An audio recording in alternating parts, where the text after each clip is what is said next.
Hello नमस्कार दोस्तों, कैसे हैं आप? उम्मीद करता हूँ ठीक होंगे। Tricky I am with NL study में आपका स्वागत है दोस्तों, अपने लक्ष्य को प्राप्त करने के लिए, अपने मंजिल को प्राप्त करने के लिए अपने आप को अकेला छोड़ दो एक बार। बिना वजह से किसी को तंग मत करना। जीवन में अगर आपको आगे बढ़ना है तो आपकी जो परिस्थितियाँ हैं उनके बारे में सिर्फ आपको ही पता है। आपने जो लक्ष्य हासिल करने के लिए मन में संकल्प लिया है उस संकल्प के बारे में सिर्फ आपको पता है। अर्थात छोड़ दिया सबको। अगर सफल होना है तो अपने मन में इस प्रकार से दृढ़ संकल्प लो कि छोड़ दिया सबको बिना वजह तंग करना। छोड़ दिया सबको बिना वजह तंग करना। जब कोई अपना समझता ही नहीं है तो उसको अपनी याद दिलाकर क्या करना दोस्तों, क्या करना? क्योंकि आपके लक्ष्य के बारे में दूसरों को पता नहीं होता है। वो अपने हिसाब से आपको समझाने की कोशिश करेंगे, लेकिन आपको सिर्फ खुद के आत्मविश्वास को ढूंढते हुए अपने लक्ष्य को, अपनी मंजिल को प्राप्त करना है दोस्तों। किसी का सहारा लेने की इसमें कोई आवश्यकता नहीं है। तो चलिए इन शब्दों के साथ, इन पंक्तियों के साथ हम आज एक बहुत ही महत्वपूर्ण अन्य प्रश्नावली लेके हैं, लघुत्तम समापवर्त्य और महत्तम समापवर्तक, और इसी का आज हम आगाज़ करने जा रहे हैं। तो चलिए बिना किसी देरी के शुरू करते हैं। ले से और मैं से, इसको संक्षेप में ले से मैं से भी कहते हैं, ले से पे मैं से पे भी कहते हैं, और एलसीएम तथा एस से भी बोलते हैं। अर्थात हमें लघुत्तम समापवर्त्य एवं महत्तम समापवर्तक समझना है। संक्षेप में इन्हें ले से पे मैं से पे भी कहते हैं, हमें पता है। मैं से पे एवं ले से पे यानी महत्तम समापवर्तक और लघुत्तम समापवर्त्य गुण एवं गुणनखंडों का उपयोग होता है। गुण क्या होता है, गुणनखंड क्या होते हैं, इसके बारे में आपको वैसे पता होगा। मैं कई बार बता भी चुका हूँ गुणनखंडों के बारे में। जैसे 2 अभाज्य गुणनखंड में लिख रहा हूँ, 2 गुणा 3 गुणा 5, इनका गुणा कीजिए। 2 3 6, 6 5 30, कितने हो गए? 30 हो गए। तो 30 तो है इनका गुण। 30 क्या है? गुण है, जबकि गुणनखंड क्या है? 2 3 और 5, ये इसके गुणनखंड है। तो कहने का मतलब गुण एवं गुणनखंडों का उपयोग करना, प्रयोग करना किसी भी तरीके से, वही क्या है? ले से पे मैं से पे होता है। तो यहाँ हमें गुणनखंडों की सहायता लेनी बहुत ज़रूरी है। अभाज्य संख्या क्या होती हैं उनके बारे में आपको एक बार पुनः याद कर लेना चाहिए। सबसे छोटी अभाज्य संख्या कौन सी होती है, मैंने पूरी की पूरी बता रखी है। सबसे पहले 2 का भाग लगाएंगे। अगर गुणनखंड करने पड़े तो अभाज्य संख्याओं यानी 2 का भाग लगाओ, 3 का लगाओ, 4 का मत लगाओ, क्योंकि 4 के गुणनखंड होते हैं 2 गुणा 2, 4 एक है भाज्य संख्या। भाज्य संख्या का भाग नहीं लगाना हमें, सिर्फ अभाज्य संख्याओं का। 2 का भाग लगाओ, 3 का लगाओ, 5 का लगाओ, फिर 7 का लगाओ। इसके बाद में 8 का नहीं लगाना है, 9 का नहीं लगाना है, 10 का नहीं लगाना है, 11 का भाग लगाना है। अगर आगे विभाजित होते हैं तो कैसे, ये हम जो इनसे संबंधित उदाहरण समझेंगे उनमें और विस्तार से इनके बारे में चर्चा कर लेंगे। कहने का मतलब है जो अभाज्य संख्या है उन्हीं से हमें इन गुण हैं इनका विभाजन करना है, इनके गुणनखंड करने हैं। महत्तम समापवर्तक वह बड़ी से बड़ी संख्या, बस ये बात पकड़ लो दोस्तों। महत्तम समापवर्तक के लिए अगर आप ये बात समझ गए तो आधा भाग ले से पे मैं से पे का आधा भाग समझ गए, यानी महत्तम बड़ी से बड़ी और लघुत्तम छोटी से छोटी। लघु का मतलब होता है छोटा, महत्तम का मतलब होता है बड़ा। महत्ती कृपा होगी, कहते हैं नाम अर्जी लिखते हैं कि सर आपकी महत्ती कृपा होगी, श्रीमान जी आपकी अति कृपा होगी, महत्ती कृपा होगी, यानी महत्ती महान बड़ा। तो बड़ी जहाँ आ जाए वहाँ महत्तम, और छोटी आ जाए वहाँ लघुत्तम। बस इतना याद रख लेना। आपकी आदि प्रश्नावली बस इन शब्दों में हो गई। तो बड़ी से बड़ी संख्या आए वहाँ आपको महत्तम समापवर्तक ज्ञात करना है, और छोटी से छोटी संख्या आए वहाँ आपको लघुत्तम ज्ञात करना पड़ेगा। वह बड़ी से बड़ी संख्या जिसका उन सभी संख्याओं में पूरा पूरा भाग चला जाता है, अर्थात वह संख्या जो सभी संख्याओं को पूर्णतया विभाजित कर दे, महत्तम समापवर्तक कहलाती है। कैसे? जैसे मैं दो संख्या लिख रहा हूँ, एक तो 10, एक 20, और भी लिख सकते हैं आप जो आपको अच्छे लगे। 10 और 20 दो संख्या लिख दी, इनके अभाज्य गुणनखंड कीजिए। 10 के तो 2 गुणा 5 हो गए, 2 5 10 अभाज्य गुणनखंड लिखने में, और 20 के 2 गुणा 5। अब देखिए इनमें जो दोनों में कॉमन आ रहा है, दोनों में समान रूप से मिल रहे हैं, वो संख्या लिखो, वो अभाज्य गुणनखंड लिखो। 2 इसमें भी है और इसमें भी है, यानी दोनों में जो मिल रहा है वो अंक लिखना है। हमें 2 मिल रहा है तो यहाँ मैं से पे के लिए 2 लिख दिया। फिर 5, ये देखो ये 5 भी मिल रहा है, गुणा 5 बराबर कितने हो गए? 2 का 5 से गुणा करो 10। तो सबसे बड़ी संख्या यहाँ लिखा है ना, बड़ी से बड़ी संख्या, ये वह बड़ी से बड़ी संख्या। तो इनमें 10 और 20 में 10 है, यह सबसे बड़ी संख्या होगी या बड़ी से बड़ी संख्या होगी जिसका दोनों संख्याओं में, यानी इस 10 में और इस 20 में, दोनों में पूरा पूरा भाग चला जाए। वह बड़ी से बड़ी संख्या कौन सी होगी? 10। छोटी से छोटी नहीं है, बड़ी से बड़ी। तो बड़ी से बड़ी संख्या कौन सी होगी? 10 होगी, जिसका 10 में भी भाग जाता है, 20 में भी भाग जाता है। इस प्रकार से महत्तम समापवर्तक क्या होता है हम समझ गए। बड़ी से बड़ी संख्या होती है जो दी गई संख्याएं होती हैं उनको पूर्ण रूप से विभाजित करती है। आगे इसके उदाहरण देखिए। महत्तम समापवर्तक ज्ञात करने की मुख्य रूप से 3 विधियां मानी गई हैं। कौन कौन सी? नंबर 1 गुणनखंड विधि। गुणनखंड विधि में 20, 10, 20, 30 और 40 के गुणनखंड कीजिए, और फिर गुणनखंडों की सहायता से, यहाँ गुणनखंड लिखा है, जो अभी हमने पीछे उदाहरण किया था वो गुणनखंड विधि इसी पर आधारित था। तो गुणनखंड विधि से में से पे किस प्रकार से ज्ञात किया जाता है इसके बारे में चलो हम समझते हैं। 20 के गुणनखंड कीजिए। 20 के अभाज्य गुणनखंड 2 गुणा 5, 5 दूआ 10, 10 दूआ 20 हो गए। इसी प्रकार से 30 के गुणनखंड कीजिए। 2 गुणा 3 गुणा 5। कई सोचते होंगे कि ये गुणनखंड कैसे लिख दिए। मैं एक गुणनखंड करके बता रहा हूँ, जिसको आता है वो ज़्यादा बात को सीरियस नहीं ले, क्योंकि जिनको नहीं आता उनको समझाना भी हमारा कर्तव्य बनता है। तो सबसे पहले अभाज्य गुणनखंडों के बारे में मैंने जिक्र किया था कि छोटी से छोटी संख्या अभाज्य संख्या होती है उसका भाग लगाइए। सबसे पहले 2 का 30वां भाग 15 बार जाता है। अब 2 का पूरा पूरा भाग अगर जाता है तो भाग लगाओ, वरना मत लगाओ। 2 का 15 में, 30 में तो चला गया था 15 बार। अब 15 में देखिए 2 का भाग पूरा पूरा जाता है क्या? 2 7 14, 2 8 16, तो 15 बीच में छूट गया। यानी कहने का मतलब है 15 में 2 का भाग पूरा पूरा नहीं जाता है। वैसे भी 2 का किस संख्या में भाग जाता है? इकाई का अंक देख लीजिए। इकाई का अंक अगर 2 के पहाड़े में आता है तो पूरा पूरा भाग जाएगा, वरना नहीं जाएगा। सम संख्याएं हमने पढ़ी थी उसी के अनुसार। तो 2 का भाग 15 में नहीं जाएगा। फिर 3 का भाग कैसे जाता है देखते हैं। दोनों का जोड़ कीजिए, 5 और 1 6, 6 3 के पहाड़े में आता है। इन दोनों का जोड़ कर रहा हूँ मैं, 5 और 1 का कितना आता है? 5 और 1 6। 6 का पहाड़ा अगर 6 3 के पहाड़े में आता है, 6 का पहाड़ा नहीं, 6 इनका योग है दोनों का, 5 और 1 का योग 6 है।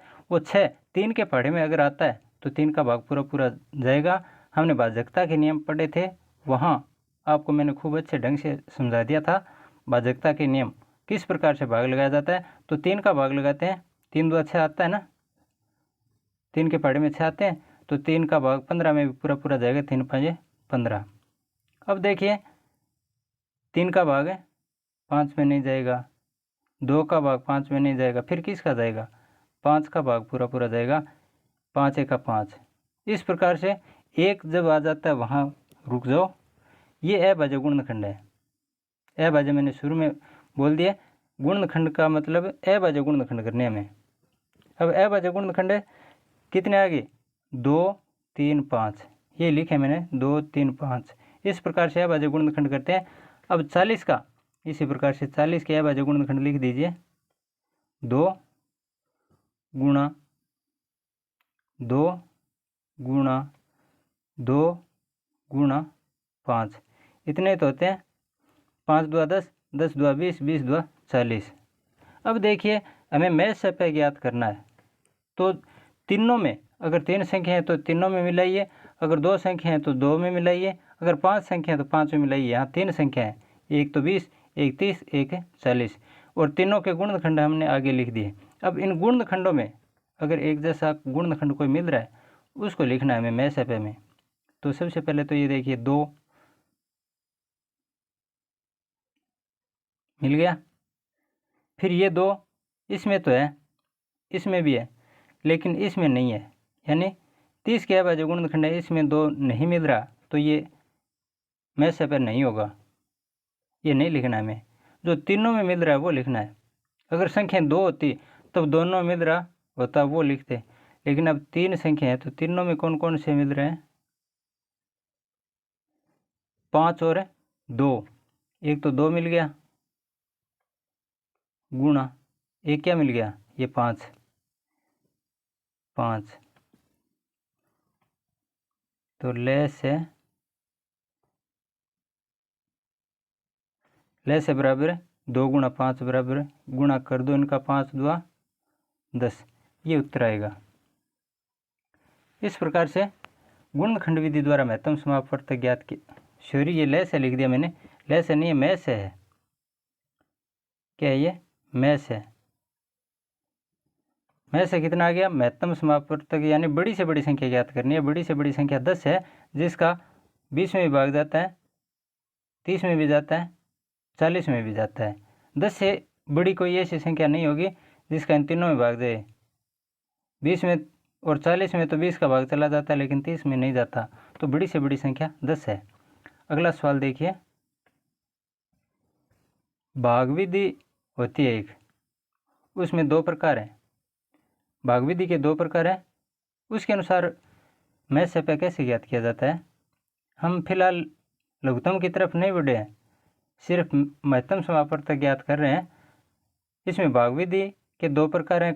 पहली विधि की चर्चा करते हैं। अब हल करने के लिए सबसे पहले तो हमारे पास जितनी संख्या है उनको एक साथ लिख दो।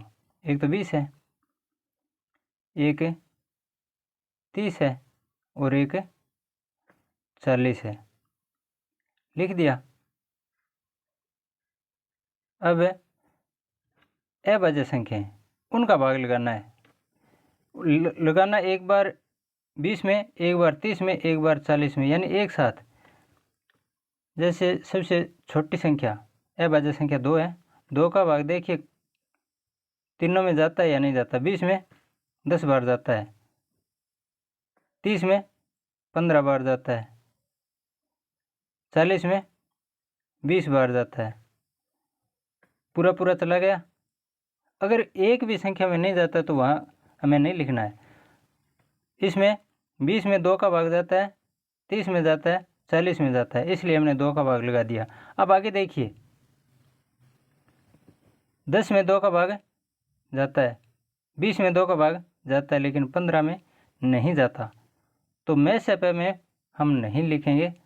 हाँ, ले सपे जो हमेशा इस विधि से हम ज्ञात करते आए हैं वो हमारे दिमाग में रील चढ़ी हुई है, उसकी तरफ ध्यान मत देना। एक बार हम मैच सपे की बात कर रहे हैं।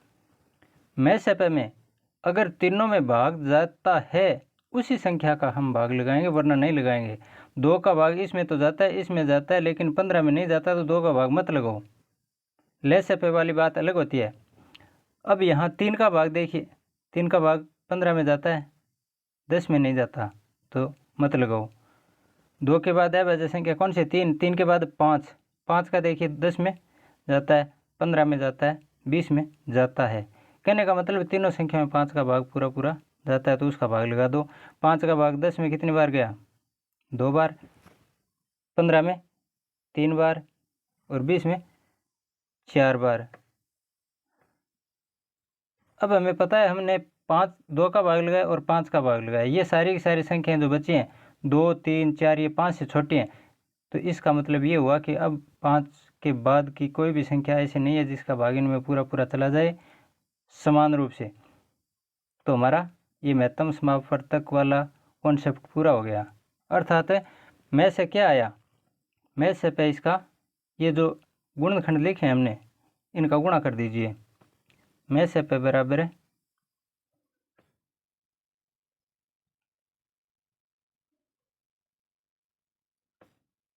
किस किस का भाग लगाया था? 2 का और 5 का। कितने आ गए? 10। यही हमारा उत्तर होगा। इस प्रकार से एक तो भाग विधि, जैसे प्रथम भाग विधि भी हम कह सकते हैं, ये तरीका है भाग लगाने का। एक दूसरा तरीका और होता है, ये तरीका एक बार पुनः देख लीजिए। इस तरीके से हमने हमेशा जीवन में लय से पे ज्ञात किया है, इसलिए आप कन्फ्यूज न रखें इस तरीके के प्रति, क्योंकि इसमें सिर्फ और सिर्फ हमने क्या लिखा है? तीनों संख्याओं में, अगर 4 संख्या हैं तो चारों में, अगर 2 संख्या हैं तो दोनों में एक जैसे अंक का भाग जाना जरूरी है, बस तब वो में से पे होगा। अगर लय से पे होगा तो भाग चला गया वो तब तक ठीक है, शेष बचती हैं तो उसका भी गुणा कर दिया जाता है, लेकिन में से पे में ऐसा नहीं होगा। अर्थात इनको छोड़ना पड़ेगा 2, 3, 4 को। सिर्फ ये गुणनखंड हैं, इन्हीं का गुणा करना है हमें। चलिए अगला प्रश्न देखते हैं। दूसरी विधि जो कि हमें क्लासों में बताई गई है, बहुत ही सरल विधि है। वैसे तो ये सारी विधियाँ सरल हैं। इनमें सबसे छोटी संख्या देखिए पहले, तीनों में सबसे छोटी संख्या कौन सी है? 40, 30 और 20। सबसे छोटी 20 है, उससे बड़ी 30। ये 2 संख्याएं ले लीजिए एक बार, 20 और 30। इस 40 को एक बार मैं छोड़ रहा हूँ, आप भी छोड़ दो। 20 और 30 2 संख्या की बात कर रहे हैं। इनमें छोटी संख्या कौन सी है? 20 है, तो इसका भाग लगाओ। 20 छोटी संख्या, इसका भाग लगाओ किस में? बड़ी वाली संख्या में। बड़ी संख्या 30 है, इसमें भाग लगा दिया। कितनी बार गया? 20 एक का 20, एक बार गया। बच्चे कितने? शेषफल 10 बच गए। बस ये शेषफल बचता है, यहीं से दोबारा शुरुआत होती है। अब जो शेषफल बचा है इसका भाग लगाना है दोबारा से। पहले भाजक क्या था? 20, भाज्य 30 और भागफल 1, शेषफल 10। जो शेषफल बचा है उस शेषफल का भाग भाजक में लगा दीजिए दोबारा। भाजक क्या है? अर्थात पीछे हमने भाग किसका लगाया? 20 का, तो उस 20 को यहाँ लिख दीजिए। जो भाजक है इसको भाज्य बना दीजिए और शेषफल का भाग लगाओ। शेषफल 10 बचा, इसका भाग लगाते हैं। कितनी बार गया? 10 दुआ 20, 2 बार। पूरा पूरा चला गया क्या? चला गया साहब। शेष कितने बचे? कुछ नहीं बचा। अब अंतिम बार जिसका हमने भाग लगाया वो में से पे होता है। अंतिम बार भाग किसका लगाया गया है यहाँ पर? 10 का। तो 20 और 30 का, तीनों संख्याओं का नहीं है, ये संयोग से आ जाए वो तो अलग बात है, लेकिन फिलहाल ये 20 और 30 हमने 2 संख्या ली थी, 20 और 30। इन 2 संख्याओं का में से पे कितना है? 10 है। तो 2 संख्याओं का में से पे कितना आया? 10। और एक संख्या और बच गई, कौन सी? 40। इन दोनों का फिर से में से पे ज्ञात करते हैं। जैसे 20 और 30 का में से पे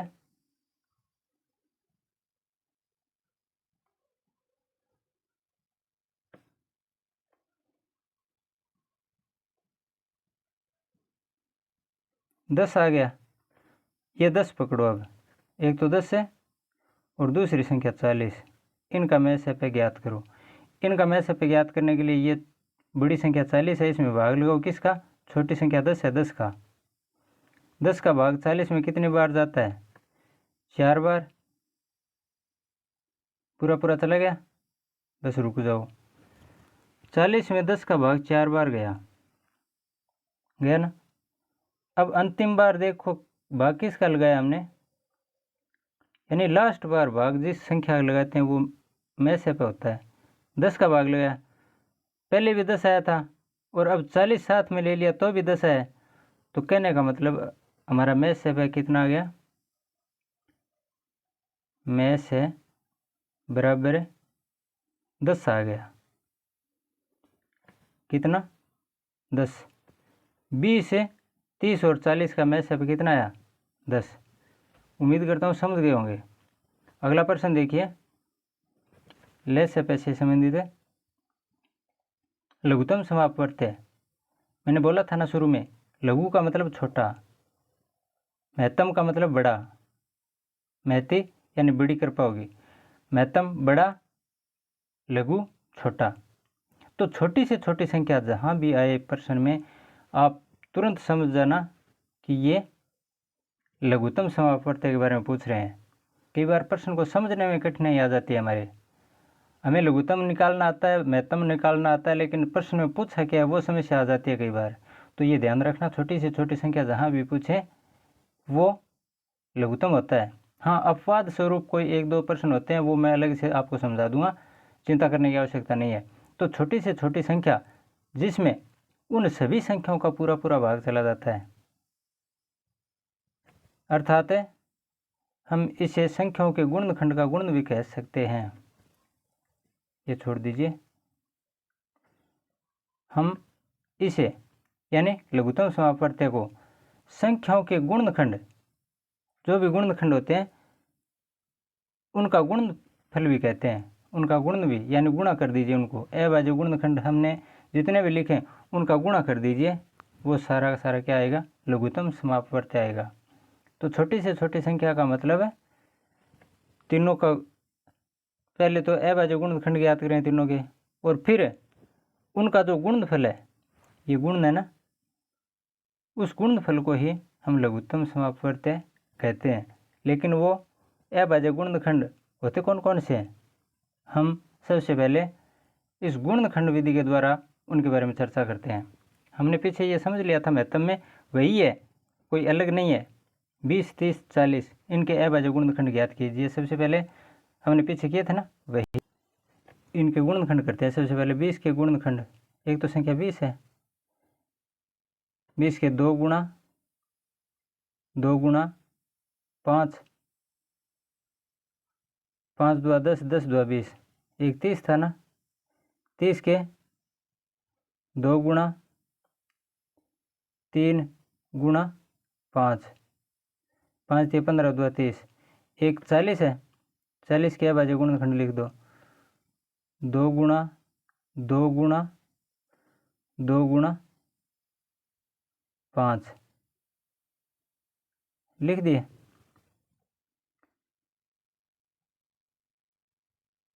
थोड़ा सा ये कलम से ही नहीं चल रहा है, इसके लिए मैं माफ़ी चाहूँगा। अब लघुत्तम के लिए अगर अभाज्य गुणनखंड विधि का हम प्रयोग कर रहे हैं तो ध्यान रखने वाली बात यह है कि हमें घातांक के रूप में लिखना है, हमें संख्याओं को घातांक के रूप में लिखना है। जैसे 2 गुणा 2 गुणा 5, इनमें सिर्फ 2 गुणनखंड आए हैं, एक तो 2 और एक 5, सिर्फ 2 गुणनखंड है, एक तो 2 है एक 5 है। 2 कितनी बार आया, इसके लिए ऊपर घातांक लगा दो, 1 और 2, जितनी बार आया 2 उतनी घातांक लगा दो, 2 की घात 2 और 5 की घात 1, क्योंकि 5 एक बार आया है।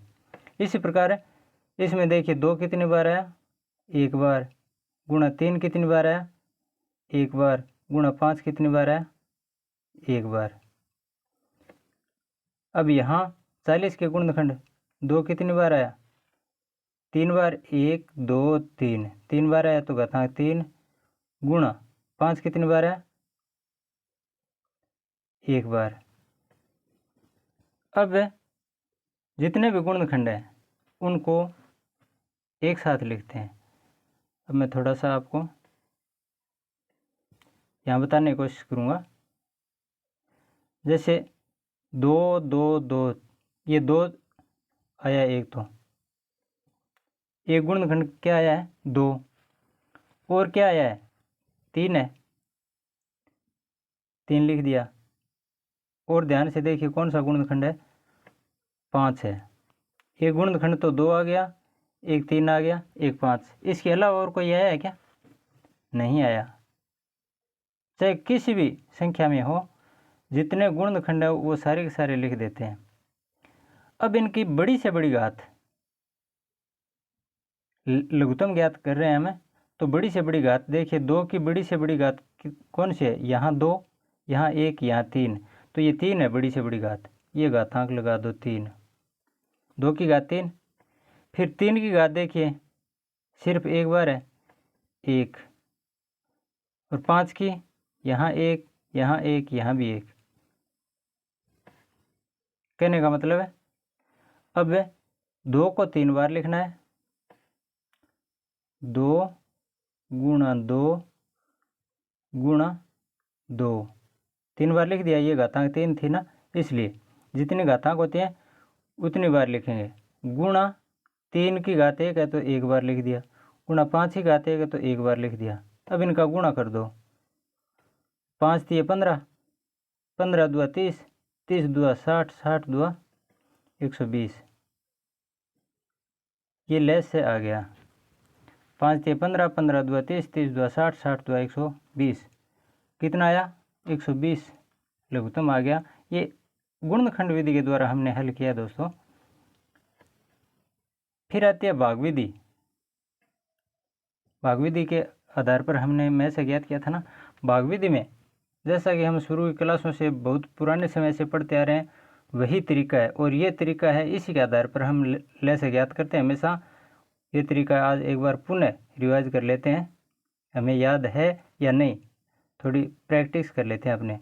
20 प्रैक्टिस है क्योंकि ये तो आता है सबको। 20 है, 30 है और 40 लिख दिए। अब सबसे पहले भाग लो किसका? 2 का। सबसे छोटी अभाज्य संख्या 2 होती है, 2 का भाग पूरा पूरा जाता है ना। चाहे एक संख्या में जाए, हमें भाग लगाना है। 2 दाई 20, 30 में 15 बार, 40 में 20 बार भाग लगा दिया। अब दोबारा लगाओ 2 का, 10 में 5 बार, 15 में पूरा पूरा जाता है क्या? 15 में पूरा पूरा भाग नहीं जाता है तो मत लगाओ। 20 में जाता है कितनी बार? 10 बार लगा दो। तो क्या सर जी हमने पीछे महत्तम समापवर्तक में तीनों संख्या में भाग गया था उसी में लगाया था, इसमें नहीं लगा सकते? हाँ, इसमें अंत तक लगाना, चाहे एक संख्या में भाग जाए हमें लगाना है, लेकिन में से पे में नहीं लगाना है। उसमें हमने सिर्फ 2 बार भाग लगाया था, यही संख्याएँ थी वो। मैंने वही संख्याएँ दोबारा इसीलिए लिखी हैं ताकि हमें ढंग से समझ में आ जाए। 2 का भाग है 10 में 5 बार, 15 में जाता नहीं पूरा पूरा भाग, और 20 में 10 बार। फिर 5 में तो नहीं जाता है, 15 में भी नहीं जाता, लेकिन 10 में जाता है तो 2 का भाग लगाओ, छोड़ना नहीं है अब की बार। 5 में नहीं जाता, अपना क्या लेता, छोड़ दो। 15 में नहीं जाता है, इसको भी छोड़ दो, लेकिन 10 में जाता है तो लगाओ। आ गया। अब 2 का भाग देखिए, इसमें नहीं जाता, इसमें नहीं जाता, इसमें नहीं जाता, तो अब 2 का भाग नहीं लगा सकते। फिर 3 का देखो, 3 का इसमें जाता है? नहीं जाता, इसमें नहीं जाता, इसमें 15 में जाता है 3 का भाग, क्योंकि 5 और 1 कितने होते हैं? 6, 6 3 की पहाड़ी में आता है, तो इसमें 3 का भाग लगा दो। 5 में तो नहीं जाता, 15 में 5 बार जाता, 5 में नहीं जाता। अब 5 का लगाओ, क्योंकि 3 का इसमें नहीं जाता, इसमें नहीं जाता, इसमें नहीं जाता, 5 का जाएगा। 5 का भाग 5 में एक बार, 5 में एक बार और 5 में एक बार, एक एक आ जाते हैं तब रुक जाओ। अब जो गुणनखंड आए हैं इनका गुणा कीजिए। लेस है पे बराबर क्या आएगा, इनका गुणा करते हैं। 2, बोलिए मेरे साथ साथ, मेरे को बताइए संख्या कौन कौन सी आ रही हैं। 2 गुणा 2 गुणा फिर 2 गुणा 3 और गुणा 5 लिख दिए। अब इनका गुणा कर दो। 5 दिए 15, 15 दुआ 30, 30 दुआ 60, 60 दुआ 120। कितने आ गए? 120 हमारा लघुत्तम आ गया। गुणनखंड विधि के द्वारा भी 120 आए थे, यहाँ भी 120। अब हम भाग विधि एक और है, उसके आधार पर और इनका हल करते हैं। तो ये तो हमने प्रथम भाग विधि थी उसके आधार पर हल कर लिया है। अगला तरीका और देखते हैं। जैसे इस विधि में जो भाग की दूसरी विधि है, मैं सफे ज्ञात करते समय भी हमने भाग की जो दूसरी विधि थी उसमें 2 ही संख्याएं ली थी और उसका हल आने के बाद में तीसरी संख्या के साथ उनका महत्तम ज्ञात किया था। उसी तरीके से यहाँ भी हम 2 संख्याएं लेंगे, चाहे वो 30-40 लें या 20-30 लेते हैं। सबसे पहले हम 2 संख्याओं का भाग करेंगे, इसको छोड़ दो, उसमें भी हमने 40 छोड़ा था, यहाँ भी छोड़ दीजिए। और ये विधि ज़्यादातर 2 संख्याओं के लिए उपयोगी मानी गई है, जिनका हमने जो शुरू में अभी 2 विधियाँ ज्ञात की हैं, 2 विधियों के बारे में चर्चा की है, उसका ज्ञान अर्जित किया है। उन विधियों के अनुसार अगर हल नहीं हो रहा है तब ये विधि लगानी होती है। कैसे? जैसे 20 और 30 है, इनका इस भाग की दूसरी विधि इसके अनुसार स्पष्ट लिखा हुआ मैं बता रहा हूँ। अगर भाग की दूसरी विधि इसके अनुसार ये हल करना है तब मैं बता रहा हूँ। वैसे तो आप किसी भी विधि से हल कर सकते हैं, ऑप्शन आएगा, उसका जो सही ऑप्शन आया वो आपने टिक कर दिया, कोई दिक्कत नहीं है। प्रश्न के नंबर उतने मिलेंगे जितने ये विधि का प्रयोग करके कोई उत्तर बता रहा है उसको मिलेंगे, उतने ही आपको मिलेंगे। लेकिन मैं यहाँ अलग से बता रहा हूँ कि इस विधि का प्रयोग करते हुए आपको 20 और 30 का लघुत्तम ज्ञात करना है। तो क्या करेंगे? 20 और 30 छोटी संख्या का बड़ी संख्या में भाग लगाइए, पहले लगाया था ना उसी तरीके से। क्यों? मैं से पे ज्ञात करने के लिए। मैं से पे ज्ञात करना है, पहले हमें ज्ञात ले से पे करना है, लेकिन इस ले से पे के लिए हम पहले मैं से ज्ञात करेंगे और वो भाग विधि थी, यानी छोटी संख्या का बड़ी संख्या में भाग। 20 का 30 में भाग हमने किया था पीछे, कितनी बार गया? एक बार, 20 बचे। अब शेष 10, इस 10 का भाग लगाएं किस में? भाजक में। भाजक क्या है? 20। ऐसे तो किया था, 20 में भाग लगाओ, 10 दुआ 20, शेष क्या बचा? कुछ नहीं, 0। तो यहाँ अंतिम भाजक क्या है हमारा? 10 है। तो अंतिम भाजक होगा वही मैस है, ये तो सीखा था हमने। अब इस 10 और 40 का ज्ञात कर लो। 10 और 40 का मैस है, हमने ज्ञात किया था, हल कर लिया था। 10 और 40 का भी 10 ही आया था। एक बार पीछे जाकर आप देख लो, इसी वीडियो में मैंने बताया 20, 30 और 40 का मैस है किस तरीके से याद किया जाता है, भाग की दूसरी विधि से। तो भाग की दूसरी विधि उसी के अनुसार ये मैं बता रहा हूँ 10 और 40 का, क्योंकि 20 और 30 का मैस है तो 10 आ गया। अब 10 और 40, जो 40 हमने छोड़ दिया था उसकी बात कर रहा हूँ, तो 40 और 10 का मैस है भी 10 आता है। कैसे? 10 और 40 लिए हमने, छोटी संख्या 10, बड़ी 40। ये 10 कहाँ से लाए? 20 क्यों नहीं लाए, 30 क्यों नहीं लाए? क्योंकि 20 और 30 का मैस है हमने ज्ञात कर लिया, 10 आया है। 20 और 30 की जगह अब हम 10 ले रहे हैं। इस 10 का और 40 का मैस है ज्ञात करेंगे तो भाग पूरा जाता है। कितनी बार है? 4 बार। शेष क्या बचा? 0। अंतिम भाजक क्या है? 10 है। यही हमारा मैस है होगा। अब सर जी हम ले से की बात कर रहे थे, आपने तो मैस से बता दिया।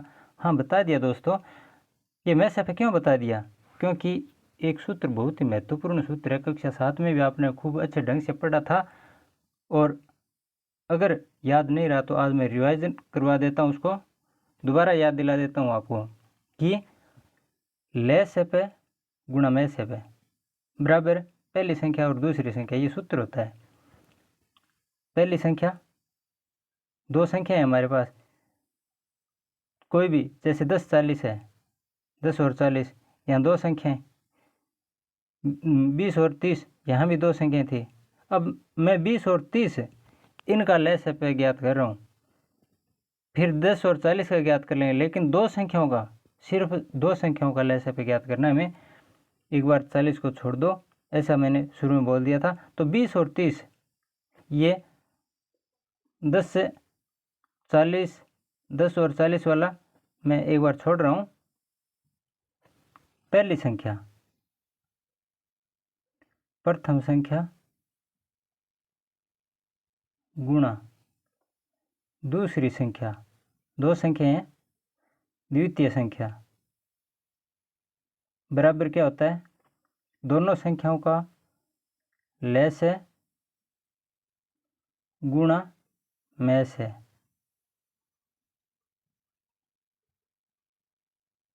लिख दिया। अब पहली संख्या क्या है हमारी, 20 गुणा दूसरी संख्या 30 बराबर ले से, इसका हमें पता ही नहीं है, इसको एक बार ले से ऐसे लिख देते हैं, गुणा में से कितना है, अभी हमने ज्ञात किया 20 और 30 का में से, यानी अंतिम भाजक 10 था, तो में से क्या था इसका 10।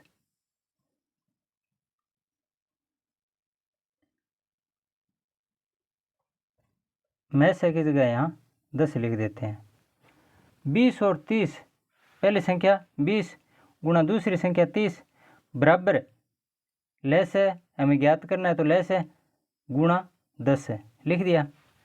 अब ले से बराबर है, हमें ले से ज्ञात करना है, तो ले से के पास गुणा में क्या संख्या है 10 है, या बराबर के एक तरफ संख्या है, दूसरी तरफ ले से में से, और ले से के साथ गुणा में आया है 10। अगर जोड़ में आता तो घटाव होता, अगर घटाव में आता तो जोड़, अगर भाग में आता तो गुणा, और गुणा में आया तो भाग। कब, बराबर से दूसरी तरफ ले जाने पर। यहाँ ले से गुणा 10 ये दाएं पक्ष में है, इसको हम बाएं पक्ष में लाएंगे, अगर ये बाएं पक्ष में होता तो दाएं पक्ष में ले जाते। अब बराबर का बराबर 20 गुणा 30, ये जहाँ थे वहीं पड़े रहने दो, ले से का ले से लिख दिया। अब बात आती है इस में से की, ले से के साथ गुणा किसका हुआ है, में से का, यानी 10 का। ये 10 है, यहाँ गुणा में है, तो बराबर से एक तरफ संख्याएं रखनी होती हैं, और एक तरफ है जो एबेसेद है, ले से में से या ABCD वाले चर के मान, संख्याएं एक तरफ लिखनी है।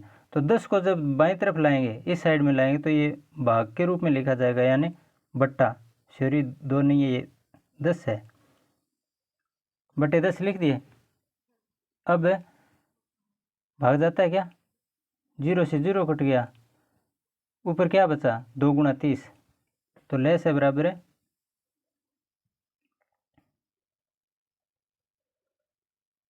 चाहे इस साइड में लिख दो चाहे बाएं पक्ष में लिख दो, 30 गुणा 2, 30 गुणा 2, 30 2 60, ले से 60 आ गया, कितना 60, किसका 20 और 30 का, ले से 60 आ गया। अब हमारा 60 ले से आ गया 20 और 30 का। अब तीसरी संख्या और बची है 40, तो उसके साथ ये 60 है, इसका मान ज्ञात करते हैं दोबारा से। इतना तो हो गया, में से मैं ठीक इसी प्रकार से किया था, में से इन दोनों का जो में से आया था उसका फिर 40 के साथ में से ज्ञात किया था। अभी शुरू में इसी प्रश्न के शुरू में मैंने बताया था, वो तो था में से। अब यहाँ ले से की बात चल रही है, तो ले से इस सूत्र से कितना आया 60। अब हम आगे इसी ढंग से 60 और 40 का लैस और ज्ञात करेंगे। चलिए अगला प्रश्न लेते हैं। ध्यान रखो, एक तो 40 है, एक 60। 40 है और 60 दो संख्या हैं। अब 20 का हो गया, 30 का हो गया। अब 40 और 60 का लैस ज्ञात करना है हमें। एक तो 40 थी संख्या और एक लैस है भी हमने ज्ञात किया 60। ठीक उसी तरीके से 40 और 60 का सबसे पहले तो मैं से ज्ञात करते हैं। छोटी संख्या कौन सी है इसमें? 40 छोटी संख्या, तो 40 का भाग लगा दो किसमें? 60 में। कितनी बार जाता है? 40 एका 40, बच गए कितने? 20। 20 का भाग लगाओ किसमें? जो भाजक था 40। शेषफल बचा है, शेषफल का भाग लगाया जाता है भाजक में। भाजक यहाँ 40 है, 40 में भाग लगा दिया शेषफल का 20 का। 20 दुआ 40, भाग पूरा पूरा चला गया। अंतिम भाजक क्या है?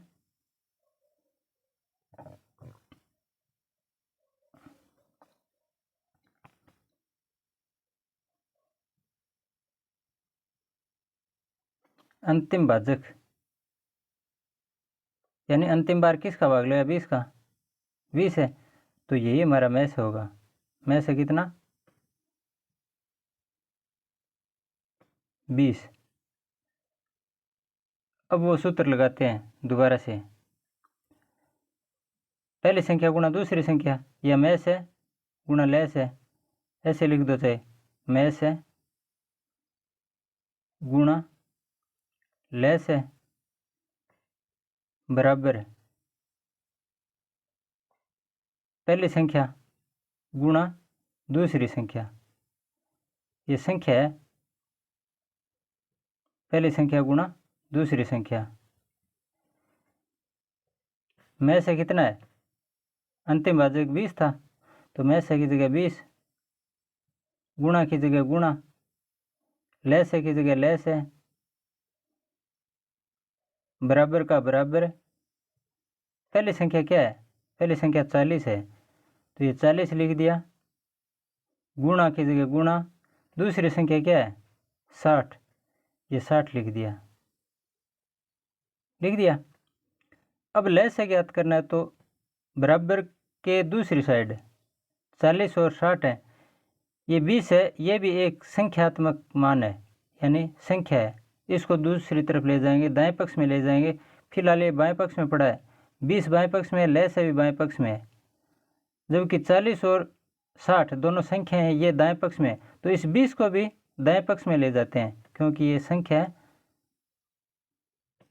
बाएं तरफ सिर्फ लैस है बचा है और संख्या को जब दाएं तरफ ले जाएंगे तो देखिए लैस है और 20 के बीच में निशान क्या है? गुणा का है।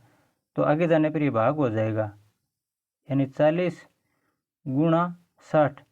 ये तो दाएं पक्ष में थे पहले, 20 दाएं तरफ जाएगा तो बट्टे 20 हो जाएगा। अब कटते हैं तो काट दो, 20 एका 20, 20 दुआ 40, बराबर क्या बचा? 2 गुणा 60। अब 2 का 60 से गुणा कर दो 120। बार बार हम करते आ रहे हैं कि लैस से कितना आया? 120। तो शुरू में संख्याएं ली थी उन संख्याओं को हमने विभिन्न तरीकों से लैस है और मैं से ज्ञात करते हुए समझा है। तो दोस्तों इस प्रकार से हमने लैस है और मैं से ज्ञात करने की जितनी विधियाँ होती हैं वो सारी की सारी विधियाँ समझ ली हैं। इनमें जैसे ये विधि अभी हमने समझी है, हो सकता है आपने पहले ये विधि नहीं समझी हो कभी। जो आपको टफ लगे उसको छोड़ दो, चाहे कोई दिक्कत नहीं है। हमें सिर्फ ऑप्शन पर ध्यान रखना है, चाहे वो सरल विधि हो, कठिन की कोई ज़रूरी नहीं है। सरल विधि से अगर प्रश्न हल हो जाता है तो सरल विधि अपनाइए, अगर उससे नहीं होता है तब ये विधि अपनाते हैं। ये विधि थोड़ी जटिल विधि होती है और ये मैंने 3 संख्याओं का लैस ज्ञात किया है, लेकिन 3 संख्याओं का लैस ज्ञात करना नहीं होता है। इस विधि से सिर्फ 2 संख्याओं का लैस ज्ञात करना पड़ेगा हमें, जो मैं आपको आगे बता दूंगा।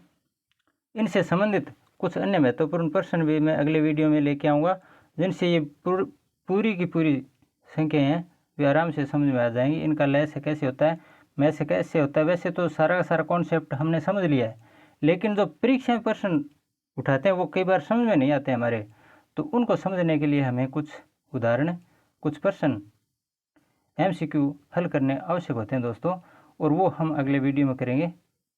तब तक के लिए, और हाँ, अगर वीडियो अच्छा लगे तो लाइक और शेयर ज़रूर करना दोस्तों, और आवश्यक समझो तो सब्सक्राइब भी ऑल बटन दबाते हुए कर लेना, ताकि किसी प्रकार से कोई वीडियो छूटने नहीं पाए। अच्छा, आज के लिए इतना ही। धन्यवाद। जय हिंद।